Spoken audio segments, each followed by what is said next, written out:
بسم اللہ الرحمن الرحیم۔ لبیک لبیک لبیک یا رسول اللہ صلی اللہ علیہ وسلم۔ محمد شفیق امینی کا مقام امیر طریق لبیک یا رسول اللہ پاکستان مخاطب ہوں۔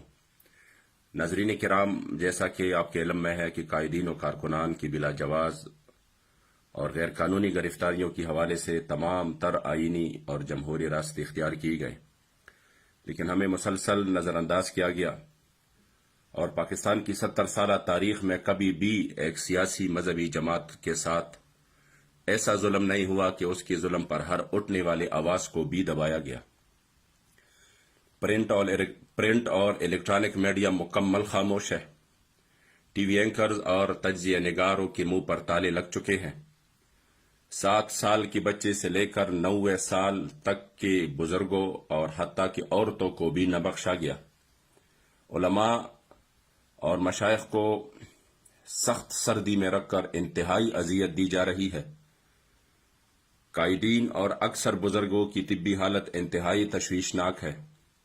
نہ بنیادی سہولتی دی جا رہی ہے اور نہ ہی کسی کو ملنے دیا جا رہا ہے، جس کی وجہ سے ایک بزرگ عالم دین مولانا محمد یوسف سلطانی شہید رحمۃ اللہ تعالی علیہ کا جنازہ جیل ہی سے نکل چکا ہے۔ مگر میں سلام پیش کرتا ہوں اپنے عظیم قائدین، کارکنان اور اسیران ناموس رسالت صلی اللہ علیہ وسلم کو، کہ جنہوں نے خندہ پیشانی سے اور انتہائی استقامت کے ساتھ تمام مصائب و آلام اپنے کریم آقا کی عزت اور ناموس کی خاطر برداشت کیا، مگر الحمدللہ ناموس رسالت پر کوئی سودے بازی نہیں کی، جس پر تمام عالم اسلام اور حضور کے غلاموں کو ہمیشہ فخر رہے گا انشاءاللہ۔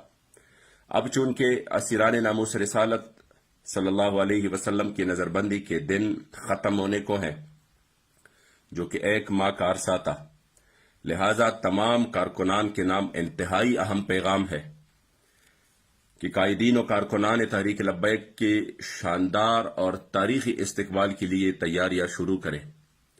انشاءاللہ العزیز ہم اپنے اسیران ناموس رسالت صلی اللہ علیہ وسلم کا ایسا اور شاندار استقبال کریں گے کہ دنیا کو بتائیں گے کہ ہم نے اس آزمائش کی سخت ترین اور مشکل ترین گھڑی میں بھی الحمدللہ اسلام اور اپنے کریم آقا صلی اللہ علیہ وسلم کی عزت و ناموس کا پرچم بلند کیے رکھا، اور کوئی بھی ظلم و جبر ہمارے عزم کو الحمدللہ متزلزل نہیں کر سکا۔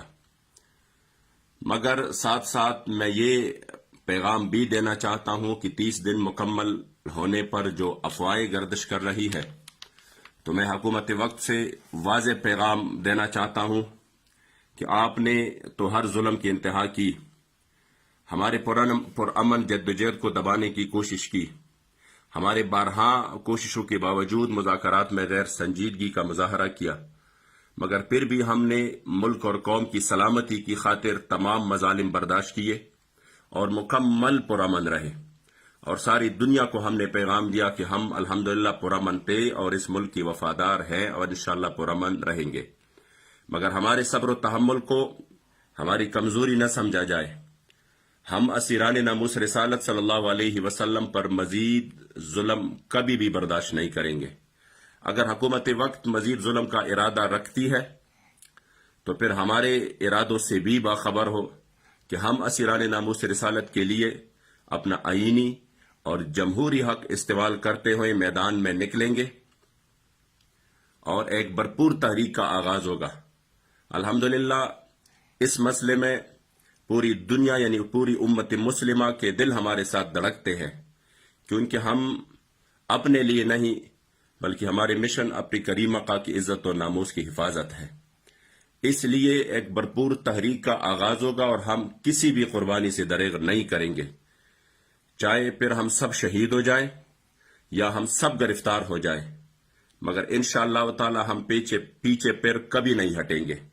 پھر حالات کی تمام تر حالات کی ذمہ داری حکومت وقت پر ہوگی۔